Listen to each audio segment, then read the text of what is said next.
Hey gang, so I am at the Koi Pound in Cincinnati, Ohio after a lovely weekend at Kinetic Fire Festival.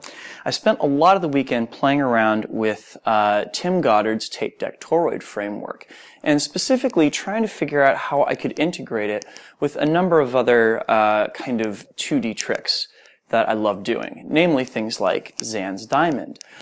Because as it turns out, there does appear to be a pretty easy way that you can integrate the tape decks into it, especially given these kind of straight edges that go through Zan's Diamond, right? So I came up with a whole bunch of different patterns that use these characteristics, and both this tech blog and the next blog are going to be all over the patterns that I came up with for it. This particular blog is going to be specifically on ways that you can get the kind of textbook tape deck toroid, that is this one, involved in Zan's Diamond, as well as some of the vertical work involved in getting it involved in Zan's Diamond. Plus we'll just barely begin to touch on integrating body tracers into it, because that's actually what got me started on this kind of line of thinking, yeah?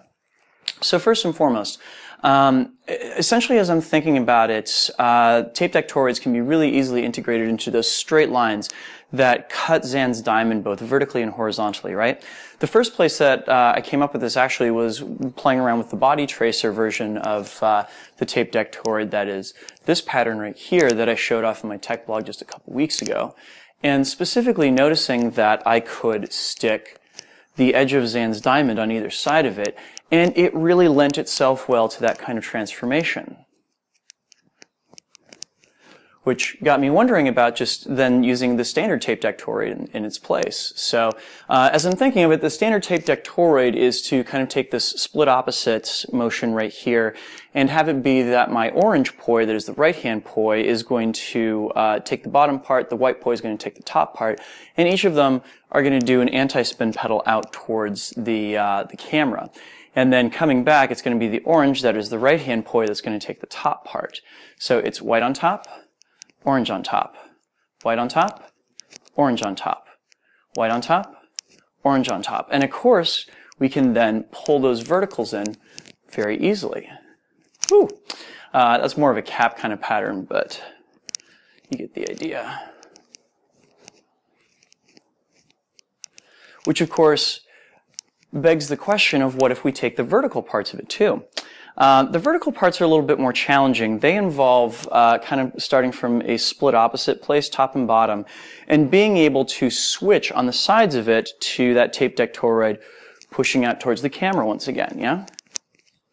This took quite a bit of drilling in order to get it anywhere near clean. And as you can see, essentially what I'm doing is I'm switching from the split opposite kind of place with my right hand on top, and my right hand poi and my left hand poi, as they go down past each other, are going to kind of push out towards the camera and then immediately come back into this wall plane kind of place. And again, it's going to be left hand goes down, right hand goes up, pushing out towards the camera before coming back to this vertical kind of place. This, more than anything else, to me feels a bit like a stall. And of course, you want to make sure you're getting that nice rounded edge, top and bottom, so that you don't completely lose the tape deck feel for it, right?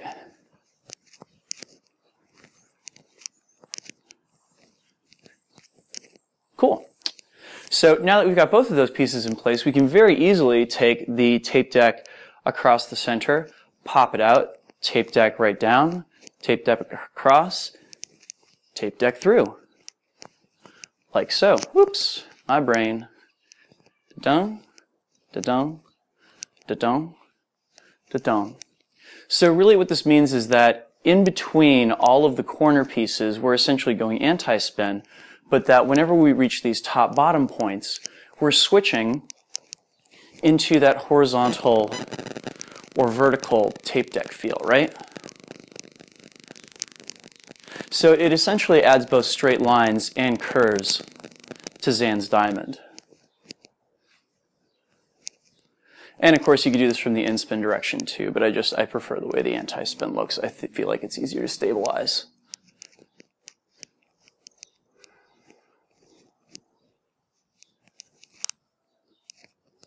Cool. So that basically is the base part of this. Now the question becomes how to get body tracers involved in that. And that will be our tech blog for next week. So thank you guys for watching, and I will see you in a week's time. Peace.